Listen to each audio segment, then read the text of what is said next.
નમસ્કાર, પ્રણામ, સ્વાગત છે તમારું આપણી યુટ્યુબ ચેનલમાં। મિત્રો, આજની આપણી કહાની એક પારિવારિક અને સમજવા લાયક કહાની બનવાની છે, એટલે તમને વિનંતી છે કે આ કહાની અંત સુધી ધ્યાનથી સાંભળજો અને પસંદ આવે તો વિડીયોને લાઈક, શેર અને નવા હોય તો ચેનલને સબસ્ક્રાઇબ જરૂરથી કરજો। તો ચાલો શરૂ કરીએ આજની કહાની। વિનય અભ્યાસમાં નબળો હતો અને એ બીજા લોકોનું દોડી દોડીને કામ કરતો હતો, જેને કારણે વિક્રમ શેઠને એ પસંદ ન હતો અને એની ફેક્ટરી એના મોટા પુત્રને સોંપી હતી, જે અભ્યાસ કરીને અમેરિકાથી હમણાં જ પાછો આવ્યો હતો। વિનયને કંઈ આપ્યું નહીં, એટલે એ એક ડેરીમાં કામ કરવા લાગ્યો અને વિનયની સખત મહેનત અને 10 વર્ષના અનુભવ અને કમાણીથી એણે પોતાનું ભેંસોનું ફાર્મ તૈયાર કર્યું હતું। આ બાજુ વિક્રમ શેઠ વૃદ્ધ થઈ ગયા હતા, એટલે એના મોટા દીકરા અને વહુઓએ એને બોજ સમજીને ઘરની બહાર કાઢી મૂક્યા। એ આખો દિવસ રસ્તા પર ફરતા રહ્યા, ત્યારે કોઈકે એમને વિનોદની ડેરીમાં નોકર તરીકે કામ અપાવી દીધું અને જ્યારે એ ભેંસને ચારો નાખવા લાગ્યા ત્યારે અચાનક જ વિનોદની નજર સામે બેઠેલા એના પિતાજી પર પડી અને એ હેરાન રહી ગયો। હવે આગળ આ કહાની વિસ્તારથી સાંભળવીએ કે વિક્રમ સાહેબ પોતાના આંગણામાં બેસીને અખબાર વાંચી રહ્યા હતા અને વારંવાર ઘડિયાળ તરફ જોઈ રહ્યા હતા, કેમ કે આજે એના બંને પુત્રોનું પરિણામ આવવાનું હતું। એને એના મોટા પુત્રની કોઈ ચિંતા ન હતી, કેમ કે એ જાણતા હતા કે મારો મોટો પુત્ર તો હોશિયાર છે અને એ આ વખતે એ ખૂબ જ સારી ટકાવારી લાવવાનો છે, પરંતુ એને એના નાના પુત્રની ચિંતા હતી અને એ વિચારી રહ્યા હતા કે મારો નાનો પુત્ર આ વખતે કોણ જાણે શું કાંડ કરીને ઘરે આવવાનો છે। વિક્રમ શેઠ પ્રાર્થના કરી રહ્યા હતા કે મારો નાનો પુત્ર પણ અભ્યાસમાં સારો થઈ જાય અને આ વખતે સારી ટકાવારી લાવે, એ હજુ વિચારી રહ્યા હતા। ત્યારે જ દરવાજો ખુલ્યો, એટલે વિક્રમ શેઠની નજર દરવાજા પર ગઈ કે જ્યાં એના બંને પુત્રો ઘરની અંદર આવી રહ્યા હતા। મોટો દીકરો દોડીને એની પાસે આવ્યો અને પિતાને ગળે લગાડી લીધા। ત્યારબાદ એણે ખુશીથી એક એની ટ્રોફી પિતાજીના હાથમાં આપી અને કહેવા લાગ્યો કે પિતાજી, હું 8મા ધોરણમાં પ્રથમ આવ્યો છું। ટ્રોફી જોઈને વિક્રમ શેઠ ખૂબ જ ખુશ થઈ ગયા અને એણે તરત જ પુત્રને ગળે લગાડી લીધો અને કહેવા લાગ્યા કે શાબાશ મારા દીકરા, તે આજે મારું માથું ગર્વથી ઊંચું કરી દીધું છે। વિક્રમ શેઠ એના બાળકોની સાથે એની શાળામાં નહોતા ગયા, કારણ કે શાળાએ જઈને ઘણી વખત એને શરમનો સામનો કરવો પડતો હતો। મોટા પુત્રના વખાણ કરતા હતા, પરંતુ જ્યારે પણ એના નાના પુત્ર વિનયના શિક્ષક સાથે વાત કરતા ત્યારે એના શિક્ષકો વિનયની ફરિયાદ કરતા રહેતા કે જેનાથી વિક્રમ શેઠ શરમમાં મુકાઈ જાય। એટલે આ વખતે બાળકોના પરિણામ લેવા એણે એની પત્નીને મોકલી હતી। મોટા પુત્રને ખૂબ જ પ્રેમ આપ્યા બાદ એણે આંગણામાં જોયું તો વિનય પણ આવી રહ્યો હતો, પરંતુ એ ક્યાં ગયો હશે? ત્યારે એણે એની પત્ની સામે જોયું અને પૂછવા લાગ્યા કે વિનય ક્યાં છે અને વિનયે એનું પરિણામ કેમ ન બતાવ્યું। આટલું જ કહ્યું હતું કે ત્યાં તો વિનય એની માતાની પાછળ બહારથી નીકળીને સામે આવ્યો અને રડતો રડતો આગળ વધ્યો અને કહેવા લાગ્યો કે લ્યો પિતાજી, આ મારું પરિણામ છે। વિક્રમ શેઠે પરિણામ જોયું એટલે એ ગુસ્સે થઈ ગયા, કારણ કે વિનયને એટલા જ માર્ક્સ આવ્યા હતા જેથી એ વર્ગમાં પાસ થઈ શકે। 7મા ધોરણથી પાસ થઈને 8મા ધોરણમાં ખૂબ જ મુશ્કેલીઓથી પહોંચ્યો હતો। પરિણામ જોઈને વિક્રમ સાહેબ ગુસ્સે થઈ ગયા અને કહેવા લાગ્યા કે આ શું છે વિનય, આટલા ઓછા માર્ક્સ કેમ આવ્યા છે? અને તમે બંને ભાઈઓ એક જ શાળામાં અભ્યાસ કરો છો, એક જ ખોરાક ખાવ છો, એક જ ઘરમાં રહો છો, તો પછી તું તારા ભાઈથી આટલો પાછળ કેમ રહી ગયો? આ બધો લાડકોડ તારી માતાએ આપ્યો છે, એટલે જ તું આટલો બગડી ગયો છો। તારા આવા કૃત્યોને કારણે જ હું તમારી સાથે શાળાએ નથી આવી શકતો, કારણ કે ફરીથી મારે ત્યાં શરમનો સામનો કરવો પડે છે। વિક્રમ શેઠે આવું કહીને વિનયના મોઢા પર થપ્પડ મારી દીધી, પરંતુ વિનય પોતાના મોઢામાંથી એક પણ શબ્દ ન બોલ્યો। એ ફક્ત માથું નમાવીને ઊભો રહ્યો।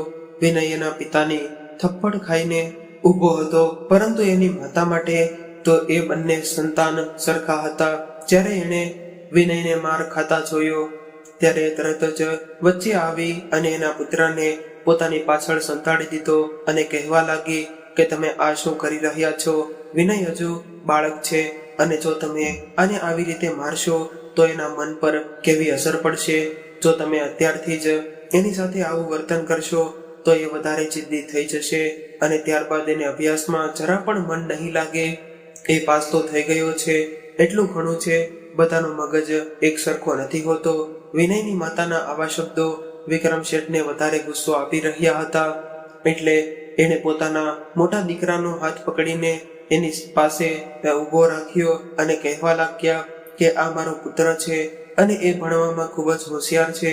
દર વખતે મારા મોટા પુત્રના કારણે જમને માન મળે છે અને પરંતુ આ નાનો પુત્ર કોણ જાણે મને કઈ ભૂલથી સજા આપી રહ્યો છે કે હું તો એવું વિચારતો હતો કે જેવી રીતે આનો ચહેરો મારો છે સારો છે એવી જ રીતે એ અભ્યાસમાં પણ સારો કરશે, પરંતુ આનો શિક્ષણ નથી જોતું, એને તો ફક્ત મજૂરી કરવી છે. વિનય પોતાની માતાની પાછળ છુપાઈને રડતો રહ્યો.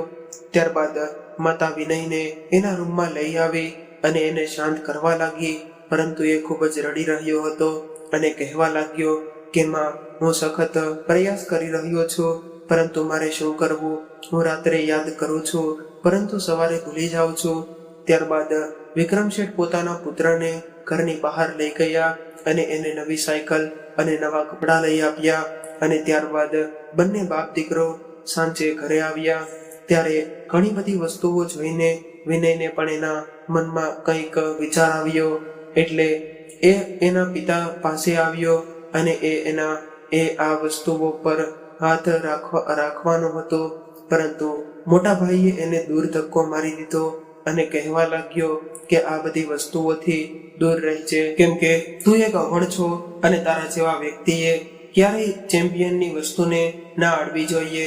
વિનય એના ભાઈએ કહ્યું એ સાંભળીને પાછળ જઈને ઊભો રહી ગયો અને એના પિતાને કહેવા લાગ્યો કે પિતાજી, તમે ભાઈ માટે આટલી બધી વસ્તુઓ લાવ્યા છો, પરંતુ મારા માટે શું લાવ્યા છો?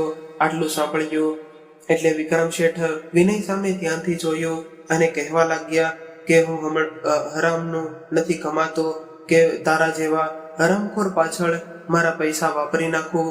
આવી બધી વસ્તુઓ પામવા માટે તું પણ મહેનત કર અને પ્રથમ આવ અને સમાજમાં તારી ઇજ્જત બનાવ, ત્યારબાદ તને પણ બધું મળવા લાગશે. આવા શબ્દો સાંભળીને વિનય દોડીને એના રૂમમાં જતો રહ્યો. વિનયને એવું લાગતું હતું કે ધીમે ધીમે એના પિતાજીનું વર્તન સુધરી જશે, પરંતુ આવું કંઈ ન થયું અને ધીરે ધીરે સમય વીતવા લાગ્યો.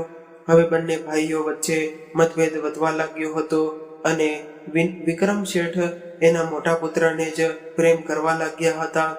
એક દિવસ બંને ભાઈઓ ટ્યુશન માટે જઈ રહ્યા હતા ત્યારે રસ્તામાં લાકડાનો ભારો લઈને જઈ રહેલા રામુ કાકાને જોયા. રામુ કાકા વૃદ્ધ હતા અને એને કોઈ સંતાન ન હતું. એ મજૂર હતા, એટલે રામુ કાકા પોતે જ કામ કરતા હતા. જ્યારે વિનયની નજર રામુ કાકા પર પડી તો એ તરત જ એની પાસે ગયો અને કહેવા લાગ્યો કે કાકા, આ બધું તમે એકલા લઈ જાઓ છો, એટલે લાવો મને આપો, હું તમારી મદદ કરું છું. વિનયની આવી વાત સાંભળીને રામુ કાકાએ એના માથા પર હાથ ફેરવ્યો અને કહેવા લાગ્યા કે દીકરા, તું મને શા માટે પાપનો ભાગીદાર બનાવે છે? તું તો વિક્રમ શેઠનો પુત્ર છો અને હું એક મજૂર છું. પરંતુ વિનય ન માન્યો અને તરત જ એ લાકડાનો ભારો પોતાના માથે લઈ લીધો અને કહેવા લાગ્યો કે એવું કંઈ ન હોય કાકા, તમે વૃદ્ધ છો અને વૃદ્ધ લોકો પાસેથી હંમેશા આશીર્વાદ લેવા જોઈએ, એટલે તમે મને એ જણાવો કે આ લાકડા ક્યાં રાખવાના છે, હું ત્યાં રાખી દઉં છું. જ્યારે વિનયના મોટા ભાઈએ આ જોયું એટલે એ હસવા લાગ્યો અને કહેવા લાગ્યો કે તારા જેવો અભણ માણસ મોટો થઈને આવા જ કામ કરે છે, એટલે જ તે અત્યારથી તાલીમ લેવાનું શરૂ કરી દીધું છે. હવે હું પિતાજીને કહી દઈશ કે તું અહીંયા ભણવાના બદલે મહેનત મજૂરી કરવા લાગ્યો છો. મોટા ભાઈ આવું બોલતો હતો, પરંતુ વિનય ચૂપ રહ્યો અને એ લાકડાનો ભારો એણે રામુ કાકાને ઘરે મૂકી દીધો. અને એ દિવસે વિનય ટ્યુશનમાં નહોતો ગયો. જ્યારે એ ઘરે પહોંચ્યો ત્યારે પહેલેથી જ એના મોટા ભાઈએ એની ફરિયાદ કરી હતી. ત્યારબાદ વિક્રમ શેઠે વિનયને ખૂબ જ ખરી ખોટી સંભળાવી લીધી અને ત્યારબાદ આંગણામાં 10 ફેરા લગાવવાનું પણ કહ્યું હતું. દર વખતે એની પત્નીને મેણાટોણા કર્યા કરતા કે તે મને કેવું સંતાન આપ્યું છે. આ દીકરો તો આપણા ગામમાં મારું નાક કપાવીનો થયો છે. આ નગરમાં મારી કેટલી બધી ઇજ્જત છે. બીજા 10 ગામમાં એટલું બધું ધન કોઈ પાસે નથી જેટલું ધન મારી પાસે છે. બસ એ જ કમી છે કે એ કમી મારો નાનો દીકરો છે. આને તો મેં પહેલેથી જ મારી નાખ્યો હોત તો સારું હોત. વિક્રમ શેઠ આવું બધું એની પત્નીને સંભળાવી રહ્યા હતા, પરંતુ વિનયને કંઈ સમજાતું ન હતું કે એણે શું ભૂલ કરી છે. એટલે એ વિચારવા લાગ્યો કે અમને તો બાળપણથી જ એવું સમજાવવામાં આવ્યું છે કે વડીલોનું સન્માન કરવું જોઈએ અને એના કામમાં મદદ કરવી જોઈએ. તો પછી મેં એક વૃદ્ધ વ્યક્તિની મદદ કરી હતી, પરંતુ એના પિતા એના પર ખૂબ જ ગુસ્સો કરતા હતા. વિનય અભ્યાસમાં ઘણો નબળો હતો, ત્યારે એને શિક્ષક દ્વારા માર મારવામાં આવતો હતો. કેટલીક વાર સજા કરીને તરીકે બહાર તડકામાં ઊભો રાખવામાં આવતો હતો. આ બધા કારણોના લીધે જ વિનયે પોતાનો અભ્યાસ છોડી દીધો હતો, કારણ કે સ્કૂલમાંથી એને કાઢી મૂક્યો હતો.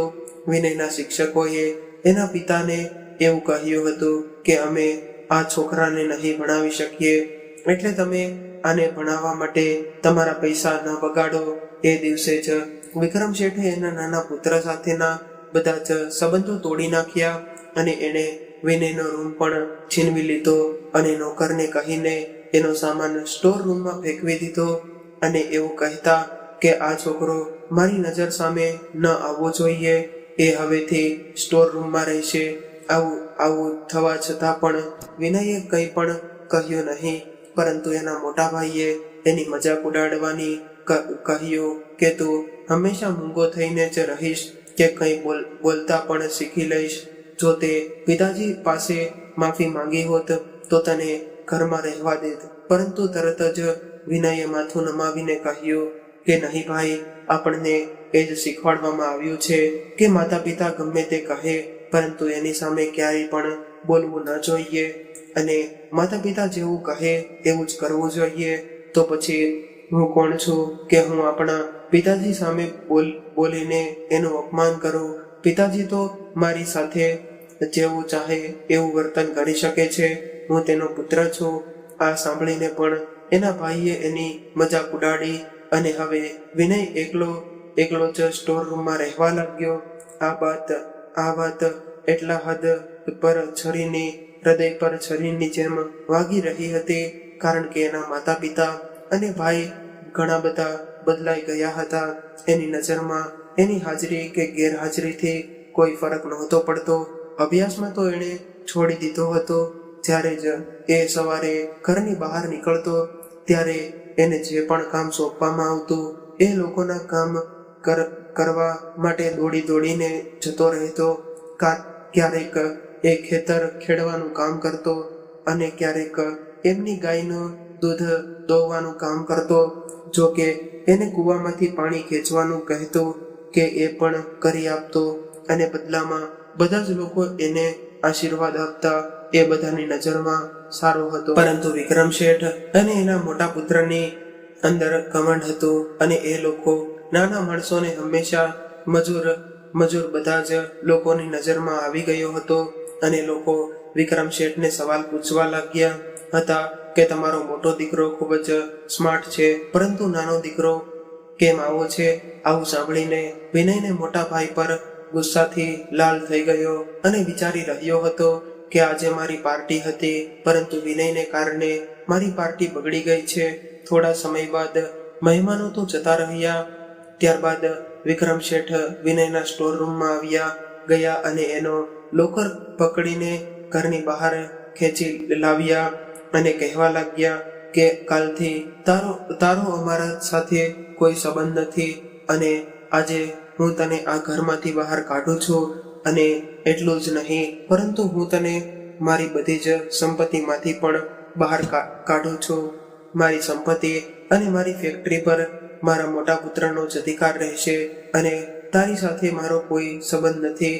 આ બધું ત્યાં ઉભેલી વિનયની માતા પણ સાંભળી રહી હતી, અને એ આટલા વર્ષોથી ચૂપ હતી. પરંતુ આ વખતે એ ગુસ્સાથી ફાટી ઉઠી અને કહેવા લાગી કે તમે આવું ન કરી શકો.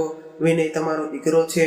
તમે હંમેશા એની સાથે ગેરવર્તન કર્યું છે, પરંતુ હવે નહીં. પરંતુ વિક્રમ શેઠે એની પત્નીની એક પણ વાત ન સાંભળી અને વિનયને ધક્કો મારીને ઘરની બહાર કાઢી મૂક્યો.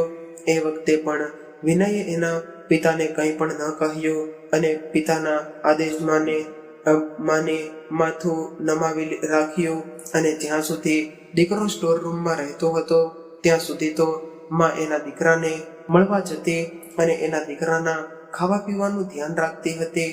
હવે જ્યારે દીકરો ઘરમાંથી જ નીકળી ગયો અને એની સાથે ના બધા સંબંધો તોડી નાખવાની ધમકી આપી, ત્યારે વિનયની માતા આ બધું સહન ન કરી શકી અને રાત્રે માં સૂઈ ગઈ. પરંતુ સવારે ઉઠી જ નહીં. માતાના મૃત્યુના સમયે પણ વિનયને ઘરમાં ન આવવા દીધો. વિનયને માતાની અર્થીની સાથે સાથે ચાલી રહ્યો હતો અને એની માતાને ચિત્તા પર પડેલી જોઈ રહ્યો હતો. હવે વિનય આ દુનિયામાં સાવ એકલો પડી ગયો હતો. ત્યારે એને એવું લાગ્યું કે મારા માતા પિતાએ મને છોડી દીધો છે અને હવે આ દુનિયામાં મારું કોઈ નથી રહ્યું. હવે મારે શું કરવું? આવું વિચારીને વિનય 2 દિવસ સુધી એના ઘરની બહાર બેસી રહ્યો. અને જ્યારે આસપાસના લોકોએ વિનયને આવી હાલતમાં જોયો એટલે એ લોકો સવાલ પૂછવા લાગ્યા કે જે દરેક ગરીબ લોકોનો આધાર હતો એવા વિનય સાથે આજે કેવું વર્તન કરવામાં આવી રહ્યું છે. ત્યારબાદ ગામના લોકો વિનયના એના ઘરે લઈ ગયા અને પ્રશ્નો પૂછવા લાગ્યા. ત્યારે વિનયે કહ્યું કે મારી પાસે ઘર નથી, મારા ખિસ્સામાં રૂપિયા નથી અને હું સાવ એકલો પડી ગયો છું. હવે મારે શું કરવું? એટલે ગામના લોકો કહેવા લાગ્યા કે વિનય, અમે બધા જ લોકો તારી સાથે છીએ. તું તારી જાતને લાચાર નહીં સમજતો. ગામના દરેક વ્યક્તિએ એને પોતાના ઘરમાં રાખવાની ઈચ્છા વ્યક્ત કરી. ત્યારબાદ વિનય એક વ્યક્તિના ઘરમાં રોકાઈ ગયો અને ત્યાં રહેવા લાગ્યો. હવે ધીરે ધીરે સમય વીતવા લાગ્યો અને વિનયે લોકો માટે નાના મોટા કામો કરતો હતો, પરંતુ એને નોકરીની પણ જરૂર હતી. એ મફતમાં ખાવાનું પસંદ નહોતો કરતો અને આ ડેરીમાં ઘણા બધા લોકો કામ કરતા હતા. એટલે વિનય આ ડેરી પર ગયો અને ડેરીમાં કામ માટે રાખવાની વિનંતી કરી. ત્યારે ડેરીના માલિકે આશ્ચર્ય થયું કે આટલી મોટી ફેક્ટરીનો માલિક આજે મારી ડેરી પર કામ શોધવા આવ્યો છે. આ સાંભળીને વિનયે હસીને કહ્યું કે નહીં ભાઈ, હું કોઈ શ્રીમંત પિતાનો દીકરો નથી અને એ પરિવાર માટે સાથે મારો કોઈ સંબંધ નથી રહ્યો. હું તમારી ડેરીમાં કામ કરવા માંગુ છું. ત્યારે આ વ્યક્તિ થોડો ચિંતિત થયો કે આટલા શ્રીમંત પરિવારનો છોકરો મારી ડેરીમાં કામ કરવા આવ્યો છે, તો આ વાત મને સમજાતી નથી. ત્યારબાદ ડેરીના માલિકે વિનયની આખી વાત સાંભળી અને કહ્યું કે ઠીક છે વિનય, જો તું તારું જીવન મહેનત કરીને જીવવા માંગતો હોય તો આજથી જ કામ પર આવી જાજે. હવે વિનય ધીરે ધીરે ડેરીના તમામ કામો પોતાના હાથમાં લેવા લાગ્યો. ભલે એ વધારે ભણેલો ગણેલો ન હતો, પરંતુ કેવી રીતે લખવું એ વિનય જાણતો હતો. ધીરે ધીરે સમય વીતવા લાગ્યો અને આ બાજુ વિક્રમ શેઠનો મોટો પુત્ર ફેક્ટરીનું ધ્યાન રાખવા લાગ્યો અને એ પણ ખૂબ જ હોશિયાર હતો. એણે 2 ફેક્ટરીમાંથી 4 ફેક્ટરી બનાવી દીધી હતી અને રાત દિવસ પ્રગતિ કરી રહ્યો હતો. એને કોઈ વસ્તુની કમી ન હતી. જ્યારે વિક્રમ શેઠે એના પુત્રને સફળ થતો જોયો ત્યારે એણે ધીમે ધીમે એના મોટા પુત્રને બધું જ સોંપી દીધું અને જાહેર કર્યું કે મારે એક જ દીકરો છે. વિનય સાથે મારો કોઈ સંબંધ નથી. દીકરો હવે વિવાહ લાયક થઈ ગયો હતો એટલે વિક્રમ એના મોટા પુત્રના એક અમીર પરિવારમાં વિવાહ કરાવ્યા અને ઘરમાં વહુ આવી. વિક્રમ શેઠે તો એવું વિચારી રહ્યા હતા કે હવે ઘરમાં વહુ આવવાથી મારા ઘરની રોનક બદલાઈ જશે. આવી રીતે ધીમે ધીમે સમય પસાર થવા લાગ્યો પરંતુ ઘરમાં વહુ આવ્યા બાદ દીકરાનો સ્વભાવ બદલાઈ ગયો હતો. હવે વિક્રમ શેઠ એના પુત્ર સાથે કંઈક પણ વાત કરવાનો પ્રયાસ કરતા તો એની પત્ની તરત જ એને બોલી દેતી કે એના પિતા વિરુદ્ધ દીકરાના કાન ભરવા લાગતી કે આ બધી મહેનત તમારી છે, જો તમે મહેનત ન કરી હોત તો આ બધું બદલાઈ ગયું હોત.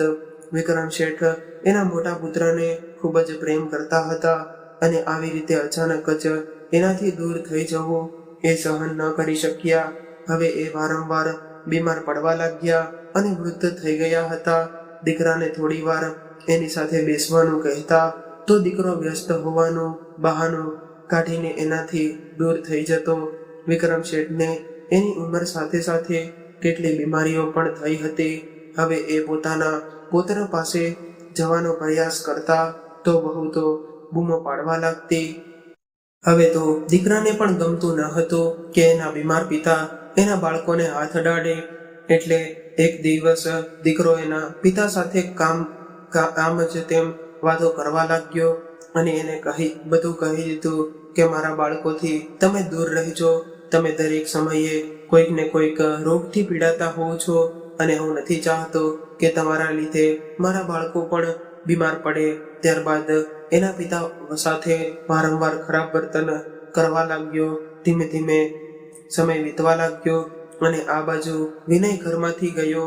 એને 10 વર્ષ થઈ ગયા હતા. વિક્રમ શેઠ તો કદાચ એને ભૂલી ગયા હતા, પરંતુ એક દિવસ વહુના કહેવાથી પુત્રએ એને ધક્કો મારીને ઘરમાંથી બહાર કાઢી મૂક્યા અને એવું કહ્યું કે તમારા કારણે મારું ઘર બગડી રહ્યું છે અને મારા બાળકો પણ તમારા કારણે પરેશાન થઈ રહ્યા છે. એટલે હવે તમે અહીંથી નીકળી જાઓ અને ફરીથી ક્યારેય અહીંયા આવતા નહીં. ત્યારે વિક્રમ શેઠ ગુસ્સો કરીને પુત્રને યાદ કરાવ્યું કે આ ફેક્ટરી, આ વ્યવસાય અને આ બધી જ સંપત્તિ મારી છે અને તું મને મારામાં જ ઘરમાંથી બહાર કાઢી રહ્યો છો. ત્યારે વહુએ ગુસ્સો કરીને કહ્યું કે નહીં પિતાજી, તમે તો આ બધું પહેલેથી જ મારા પતિના નામે કર્યું છે. હવે તો આ મિલકત પર તમારો કોઈ અધિકાર નથી રહ્યો. એટલે વિક્રમ શેઠ રડતા રડતા ઘરમાંથી બહાર નીકળી ગયા અને એને અચાનક જ 10 વર્ષ પહેલાનું દ્રશ્ય યાદ આવી ગયું, જ્યારે એણે એના નાના પુત્રને આવી રીતે જ ઘરમાંથી બહાર કાઢ્યો હતો. એણે ક્યારેય પણ કલ્પના નહોતી કરી કે એ જે પુત્રને મેં આટલો બધો પ્રેમ કર્યો છે એ જ પુત્ર મારી સાથે આવું વર્તન કરશે. હવે વિક્રમ શેઠ આવી રીતે જ રસ્તા પર ભટકવા લાગ્યા અને એક બીજા લોકોને કંઈ પણ કહી શકે એમ હતા નહીં, કેમ કે એણે પોતાનું આખું જીવન અભિમાન કરીને વિતાવ્યું હતું. એટલે હવે કોની સાથે હાથ ફેલાવવો એ કોઈને કહી શકે કે ભૂખ લાગી છે. એક દિવસ ચાલતા ચાલતા એક કરિયાણાની દુકાને આવ્યા અને કંઈક ખાવાનું માંગ્યું. વિક્રમ શેઠની આવી હાલત જોઈને એ દુકાનદારને નવાઈ લાગી અને એણે શેઠની આવી હાલત વિશે પૂછ્યું. ત્યારે વિક્રમ શેઠ રડતા રડતા પોતાના દિલની આખી વાત કહી દીધી. ત્યારબાદ આ દુકાનદાર કંઈક વિચારવા લાગ્યો અને કહેવા લાગ્યો કે આ ગામમાં એક ડેરી આવેલી છે અને એ ડેરીમાં કામ કરવા માટે માણસોની જરૂર છે. જો તમે ચાહતા હોય તો હું તમને ત્યાં નોકરી અપાવી શકું છું. મારી દુકાનમાં પણ એ જ ડેરીમાંથી દૂધ આવે છે. આવું સાંભળીને વિક્રમ શેઠે કહ્યું કે હા ભાઈ, મારે કામની ખૂબ જ જરૂર છે અને મને કોઈ પણ કામ અપાવો. ત્યારબાદ આ વ્યક્તિ વિક્રમ શેઠને ડેરી પર લાવ્યો અને એટલે એને ત્યાં કામ મળી ગયું અને ડેરીમાં ઘણી બધી બકરીઓ અને કેટલાય પ્રાણીઓ હતા અને ઘણા બધા મજૂરો પણ હતા. હવે વિક્રમ શેઠ આ મજૂરો સાથે કામ કરવા લાગ્યા અને વિચારવા લાગ્યા કે આ ડેરીનો માલિક ખૂબ જ ધનવાન હશે. અને ત્યારે જ સામે એક વ્યક્તિ આ બધા જ લોકોને કામ સોંપી રહ્યો હતો. ત્યારબાદ આ વ્યક્તિએ વિક્રમ શેઠને કહ્યું કે તમારે ભેંસોને ચારો આપવાનો છે. એટલે વિક્રમ શેઠે હા પાડી અને જ્યારે એ ભેંસોને ચારો આપવા ગયા ત્યારે જ અચાનક ત્યાં એક કાર આવી. એટલે વિક્રમ શેઠના હાથ થંભી ગયા અને એ કાર તરફ જોવા લાગ્યા. હવે આ કારમાંથી નીચે ઉતરેલા વ્યક્તિને જોઈને એના હાથમાં રહેલો ચારો નીચે પડી ગયો, કેમ કે એ વ્યક્તિ એનો નાનો દીકરો વિનય હતો. વિનયને જોઈને એના તમામ નોકરો હાથ છોડીને એનું સ્વાગત કરવા લાગ્યા. એ દરેક વાતોને સ્મિત સાથે જવાબ આપી રહ્યો હતો. જ્યારે વિનયે એના પિતા સામે જોયું ત્યારે એના ચહેરા પરથી તમામ સ્મિત ગાયબ થઈ ગયું. પિતાજીના હાથમાં ઘાસચારો અને મજૂરના કપડાં પહેરેલા જોઈને એ આગળ આવ્યો અને કહેવા લાગ્યો કે પિતાજી, તમે અહીંયા આવી હાલતમાં શું કરી રહ્યા છો? કોઈ એવી હિંમત થઈ કે તમને નોકરના કપડાં પહેરાવ્યા છે? જ્યારે એના મેનેજરે આ સાંભળ્યું એટલે એ ગભરાઈને કહેવા લાગ્યો કે વિનય સાહેબ, આ કોઈ અહીં નોકરી માંગવા આવ્યા હતા, એટલા માટે અમે તેને નોકરી આપી છે. અમને ખબર ન હતી કે એ તમારા પિતા છે. પુત્રને આટલું માન સન્માન મળતું જોઈને વિક્રમ શેઠ રડવા લાગ્યા અને રડતા રડતા એણે એના પુત્રને ગળે લગાડી લીધો અને પુત્રને આખી ઘટના કહેવા લાગ્યા. આ સાંભળીને વિનય ગુસ્સે થઈ ગયો અને એણે પહેલા તો એના પિતાને સારા કપડાં પહેરાવ્યા અને કહ્યું કે મોટા ભાઈની હિંમત પણ કેવી રીતે થઈ કે તમને ઘરની બહાર કાઢી મૂક્યા.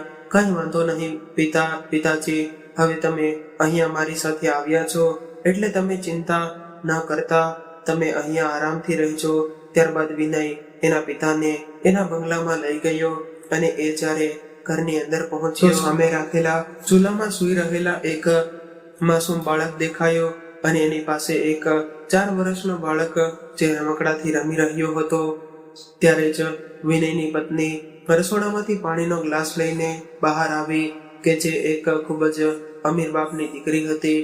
આ બધું જોઈને વિક્રમ શેઠ આશ્ચર્યમાં પડી ગયા અને કહેવા લાગ્યા કે દીકરા, મેં તો તને ખાલી હાથે ઘરમાંથી કાઢી મૂક્યો હતો, તો પછી આ 10 વર્ષમાં તારી પાસે આ બધું કેવી રીતે આવ્યું? ત્યારે વિનયે કહ્યું કે પિતાજી, એ ઘરમાંથી નીકળીને હું એક ડેરીમાં કામ કરવા લાગ્યો અને એ ડેરીના માલિકે ડેરીની બધી જ જવાબદારીઓ મને સોંપી હતી અને આવી રીતે કામ કરતા કરતા મારી પાસે થોડા પૈસા બચ્યા હતા એટલે મેં આ ડેરી ખોલી અને ધીરે ધીરે મારું કામ થોડું મોટું થઈ ગયું હતું અને ત્યારબાદ મેં વિવાહ કરી લીધા અને આજે મારો ડેરીનો ધંધો ખૂબ જ મોટો બની ગયો છે. આ સાંભળીને વિક્રમ શેઠ હસવા લાગ્યા અને દીકરા પાસે માફી માંગવા લાગ્યા. વિનય કહેવા લાગ્યો કે પિતાજી, તમે મારી પાસે માફી માંગીને મને પાપનો ભાગીદાર ન બનાવો. હું તો આમ પણ ખૂબ જ ખુશ છું કે તમે મારી સાથે રહેવા આવ્યા છો. ત્યારે વિક્રમ શેઠ સમજી ગયા હતા કે ભગવાન એવા લોકોને ક્યારેય લાચાર નથી રહેવા દેતા કે જે લોકો બીજા લોકોની મદદ કરતા હોય છે.